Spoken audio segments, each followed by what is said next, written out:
بنجم من نجوم المهرجان الدولي الأول جمال المواهب، الذي شارك معنا في أكثر من مهرجان من مهرجانات أعلام الثقافة العربية تحت عنوان المهرجان الدولي الأول جمال المواهب. شارك معنا في أول لقاء في مكتبة الزاوية الحمراء، شارك معنا في مكتبة سيدة مبروك، شارك معنا في قصر ثقافة بدر مع النجم المتألق في الشعر هو الشاعر إبراهيم عبد اللطيف بردانة. مرحبا أستاذ إبراهيم، منورنا. ربنا يخليك يا أستاذ أحمد، مرحبا بحضرتك وبالسادة الضيوف. ربنا يخليك. النهاردة وانت منورنا في استوديو الABC العربية. هنسمع شعر جميل. هنسمع ايه النهاردة؟ ان شاء الله تحت امر حضرتك. اسمع حضرتك حاجة في حب الوطن. جميل. وحاجة رومانسية ان شاء الله. هو دائما معروف عن ابراهيم عبد اللطيف بردانة انه محب للوطن وشاعر وطني جميل. هنسمع اول قصيدة بقى في حب الوطن ان شاء الله. اتفضل. طبعا عشان خاطر مصر بلدنا اللي احنا عايشين على ترابها وبنستظل تحت سماها، فكان لازم اول حاجة اكتبها ان انا اكتب في حب الوطن. وطبعا مهما كتبت طبعا مش هنعبر عن اللي جوايا. طبعا في البداية عايز اقول 1100 مليون تحية للرئاسة، 1100 مليون تحية، ودي الخلاصة. رئيسنا اصلا يعلم الدنيا السياسة. 1100 مليون تحية لكل الرتب العسكرية، من جندي مجند لرئيس الجمهورية. 1100 مليون تحية للعساكر والجنود اللي جوه واللي بره اللي واقفة على الحدود. 1100 مليون تحية للي عشانك يا مصر، للي عشانك يا مصر وقت الشدة دايما واقفين أسود. 1100 مليون تحية، 1100 مليون تحية للوحدة العملاقة القوية. 1100 مليون تحية، 1100 مليون تحية للوحدة الوطنية.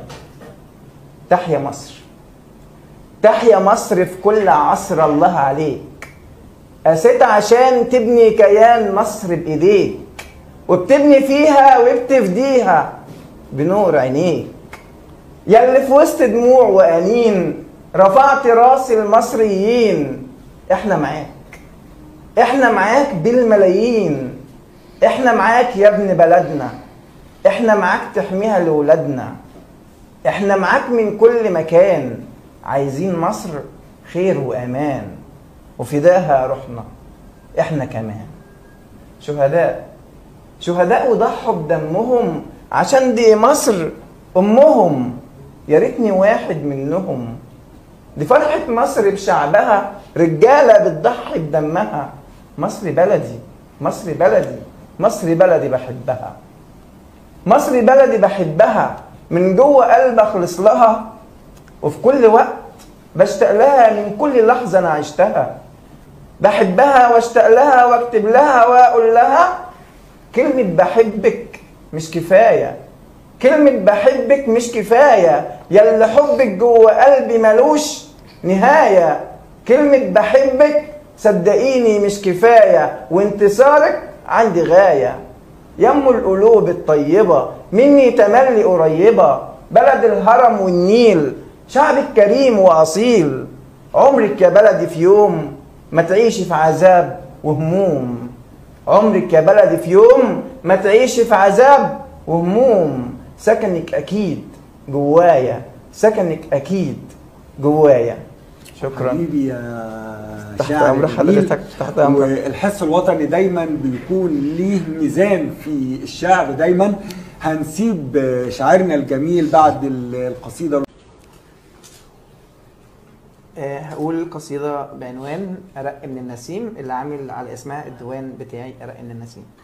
قصيدة بقول فيها: يا أرق من النسيم وأغلى من الهوى، قلبك لو بات حزين ده انا قلبي بيتكوى، دي العيشة بتبقى جحيم وبدور على الدواء. يمو النظرة البريئة ويمو الضحكة الرقيقة، ب100 مليون طريقة بقولك ده انت الهوى وانت الدواء. سيبك من الدنيا كلها وتعال نتكلم سوا.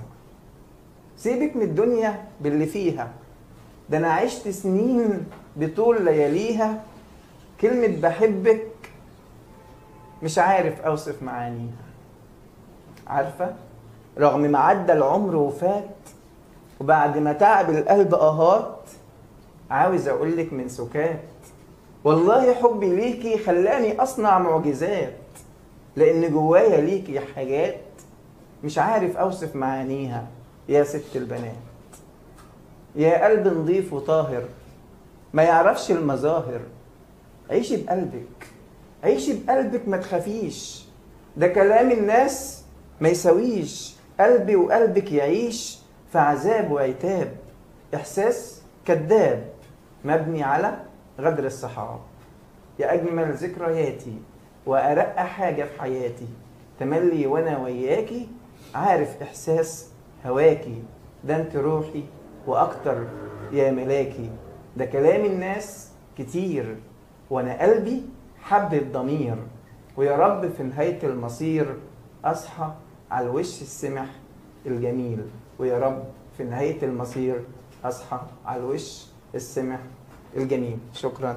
شكرا، واسعدني اللقاء بالشعراء الجمال والاحساس الجميل. ربنا يخليك. وان شاء الله نلتقي بكم في مرات تانية وحلقات تانية يكون نفس الاحساس الجميل، ويكون شعر بقى فيه سعادة وحب كده وحاجة جديدة.